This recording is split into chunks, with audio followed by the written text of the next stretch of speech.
दुर्घटना में नाव खोने के बाद जेन बेहोश होकर द्वीप पर पहुंचती है। होश में आकर वह ब्रैड को देखती है और दौड़ती है, लेकिन उसके पेट में मूंगे का बड़ा टुकड़ा पाती है। वह मदद के लिए चिल्लाती है पर कोई जवाब नहीं। वह ब्रैड की जैकेट से फ्लेयर गन लेती है और उसे किनारे से खींचती है। मूंगे को निकालकर घाव कपड़े से ढक देती है, लेकिन ब्रैड का एकमात्र जवाब होता है, क्या तुमने देखा? जेन को लगता है कि उसे पानी की जरूरत है, इसलिए वह नारियल ढूंढने के लिए जंगल में जाती है और उसे पत्थर से ओढ़ देती है। दुर्भाग्य से जब तक वह लौटती है ब्रैड की मौत हो चुकी होती है। इसके बाद जेन द्वीप की खोजबीन करती है, लेकिन समुद्र तट पर चलते चलते वह वापस वहीं पहुंच जाती है जहां से उसने शुरुआत की थी। फिर वह जंगल में जाती है और वहां बहुत सी ऐसी चीजें पाती है जो उनकी हालत देखकर लगता है कि वे काफी समय से वहीं पड़ी है। जेन ने फिर से मदद के लिए पुकार लगाई, लेकिन जब कोई जवाब नहीं आया तो उसने बैग में कुछ दवाइयां खोजी। इसके बाद उसने कूलर में कुछ सीलबंद सोडा की बोतलें पाई। कुछ पत्तों के नीचे और भी चीजें थीं, जैसे एक छोटा धातु का डिब्बा जिसमें उसे माचिस मिली, कुछ पाल का कपड़ा और खिलौनों से भरा एक थैला भी मिला। अचानक जेन को एक अजीब आवाज सुनाई दी और वह उसके स्रोत को खोजने के लिए चल पड़ी। आवाज एक खोखले पेड़ से आ रही थी और जब उसने अंदर देखा तो एक चिड़िया को उड़ते देखकर वह चौंक गई। जेन ब्रैड के शरीर को बड़े पत्तों से ढकती है। सूरज डूबते ही वह रात बिताने की जगह खोजती है। बारिश से पहले वह पाल से खुद को ढक लेती है और पानी के लिए चीजें बाहर रखती है। सुबह वह किनारे पर मरी मछलियां पाती है और उन्हें थैले में भरने लगती है। उसे एक मरी शार्क भी मिलती है जिसके शरीर पर घाव होते हैं। देखकर वह चौंक जाती है।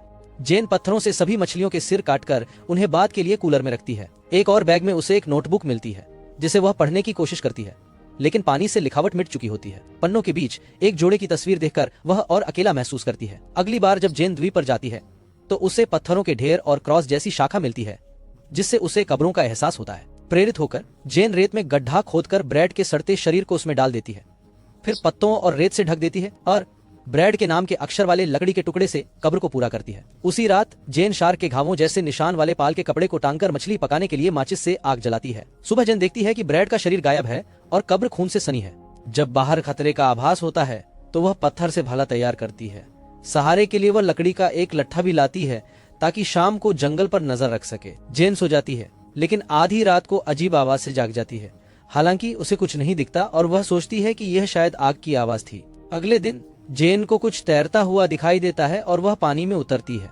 वापस तैरने से पहले वह देखती है कि कुछ और तो नहीं है और समुद्र में एक रहस्यमय छेद देखकर चौंक जाती है। वो पास जाने की हिम्मत नहीं करती और सामान के साथ किनारे लौट आती है।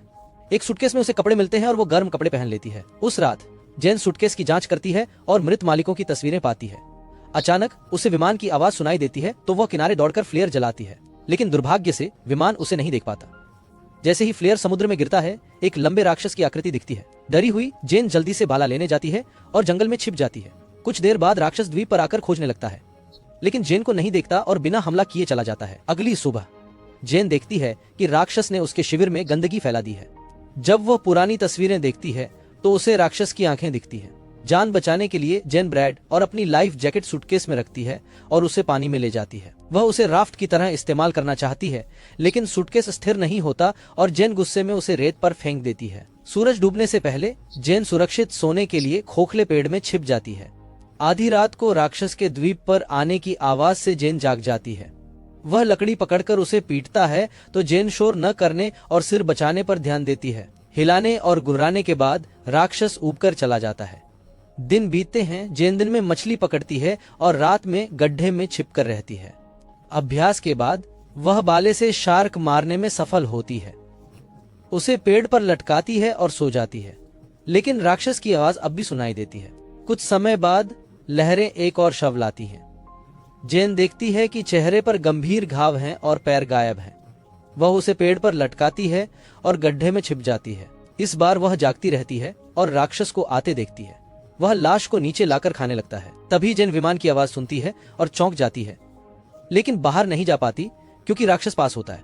जब वह नहीं ढूंढ पाता तो वह समुद्र में लौट जाता है, लेकिन विमान तब तक जा चुका होता है। अगले दिन जेन पाल के कपड़े, बेल्ट और रस्सी से एक झूला बनाती है और पेड़ पर लटका देती है।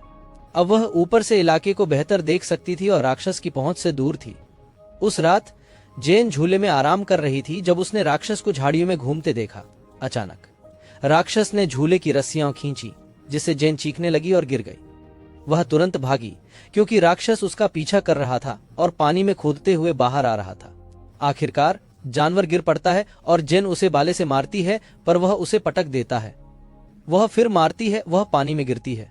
बिजली कड़कने से जानवर भाग जाता है। जेन पेड़ पर चढ़कर बारिश में सोने का तय करती है। सुबह वह पैर में गहरा घाव देखती है। कपड़े धोते और बदलते वक्त उसे पास में एक लाइफ राफ्ट तैरती दिखती है और वह तुरंत उसे पकड़ने के लिए पानी में कूद जाती है। राफ्ट में 2 लोग हैं, उसका बॉयफ्रेंड लुकास और ब्रैड की गर्लफ्रेंड मिया। जेन उन्हें किनारे पहुंचाने में मदद करती है और दोनों फिर से गले मिलते हैं। फिर जेन अपनी मछली और सोडा बांटते हुए अपने दोस्तों को उस राक्षस के बारे में बताने की कोशिश करती है और जरूर देती है कि उन्हें राफ्ट का इस्तेमाल कर वहां से निकल जाना चाहिए। वह उन्हें तस्वीर दिखाती है और ब्रैड की मौत बताती है, लेकिन लुकास और मिया को यकीन नहीं होता। वे सोचते हैं कि उसे भ्रम है और बेड़ा पर नहीं लौटना चाहते। जेन कहती है कि वो खाना लाएगी और लुकास से स्विस नाइफ लेती है। मछली साफ करते हुए वो ब्लेड पर खून देखती है और शक करती है। वह दोस्तों को मनाने की कोशिश करती है, बहस होती है, लुकास चिल्लाता है। बाद में जब लुकास और मिया का ध्यान कहीं और बैठा हुआ था, जेन ने चुपके से अपना सामान इकट्ठा किया और उसे बेड़ा में रखकर भागने के लिए समुद्र में ढकेल दिया। हालांकि उसके दोस्तों ने उसे ऐसा करते देख लिया और उसे रोकने के लिए तुरंत दौड़े। लुकास ने जेन को पकड़ लिया और हाथापाई में उसने गलती से मिया के चेहरे पर लात मार दी। गुस्से में आकर मिया ने जेन को चप्पू से मारकर बेहोश कर दिया। जब वह होश में आई तब तक रात हो चुकी थी और यह देखकर वह दंग रह गई कि उसके दोस्तों ने उसे एक पेड़ से बांध दिया था। जेन ने खोलने को कहा तो उन्होंने मना कर दिया। मिया उन्हें अकेला छोड़कर चली गई। लुकास जेन के रवैये की शिकायत करने लगा।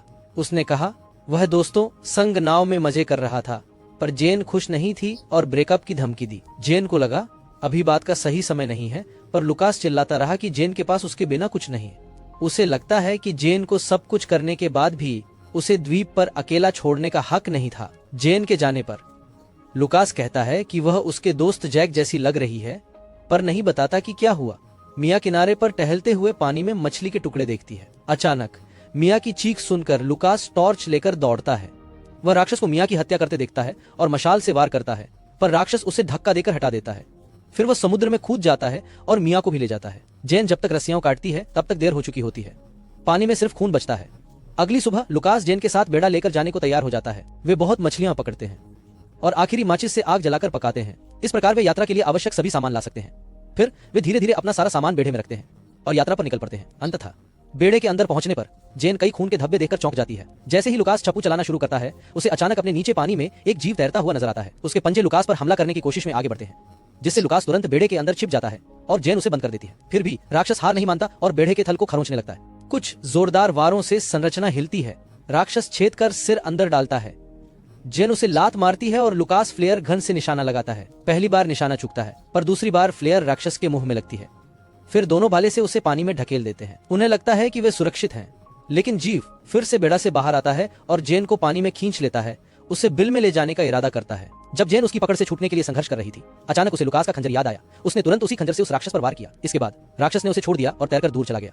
उसी समय राक्षस ने देखा कि लुकास जेन को बचाने के लिए पानी में कूद रहा है। वह तेजी से लुकास की ओर तैरकर गया और आखिरी क्षण में उसे पकड़कर गड्ढे में खींच लिया। दुख से चीखने के बाद जेन तैरकर किनारे पर वापस आई और उसने देखा कि जिस आग को उन्होंने बुझा दिया था उसमें अभी भी थोड़ी सी चिंगारी बाकी थी। जेन आग को फिर से जलाने के लिए दौड़ती है, जब तक कि उसमें फिर से सही लपटें न उठे। फिर वह अपनी नोटबुक उठाती है और एक पत्र लिखने बैठती है। उसमें वह विस्तार से बताती है कि क्या हो रहा है, ताकि यदि उसकी मृत्यु हो जाए और कोई उसे पाए तो उसे पूरी जानकारी मिल सके। जेन के मन में एक विस्तृत योजना है, जिसमें कई भाले बनाना शामिल है। इसके अलावा वह लकड़ी और पत्ते इकट्ठा करने के साथ साथ रेत में गड्ढे खोदने की योजना बना रही है। इसी दौरान उसे एक कंकाल मिलता है, इसलिए वह अपनी योजना में हड्डियों का उपयोग करने का निर्णय लेती है।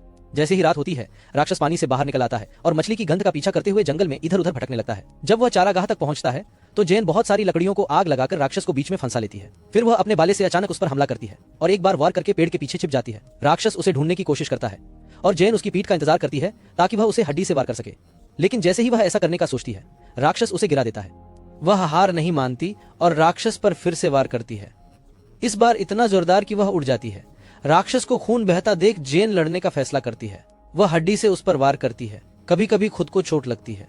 राक्षस जेन को रेत पर धकेलता है। जेन उसकी बांह पर वार कर खुद को छुड़ाती है। फिर वह उसके पैर पकड़कर खींचता है और चेहरा पकड़कर उठाता है, खत्म करने को तैयार। जेन हड्डी का टुकड़ा निकालकर घाव पर वार करती है ताकि राक्षस उसे छोड़े। राक्षस फिर अपने पंजों से मारता है। दर्द असहनीय है, वह मुश्किल से हिलता है। जेन मौके का फायदा उठाकर समुद्र तट पर भागती है और भाले लाती है। जल्द ही राक्षस पहुंचता है, लेकिन दहाड़कर रेत पर गिरता है क्योंकि वो अभी भी सांस ले रहा था। जेन ने भाले से उस पर तब तक वार किया जब तक वह पूरी तरह मर नहीं गया। फिर उसने उसके सख्त खोल का एक टुकड़ा लिया और उसे राक्षस का सिर काट दिया। सिर को सबूत के तौर पर लेकर जेन जंगल के जलते हुए पीछे से बेड़ा की ओर बढ़ने लगी। इस तरह के और वीडियो देखने के लिए सब्सक्राइब करना और नोटिफिकेशन चालू करना न भूलें। देखने के लिए धन्यवाद।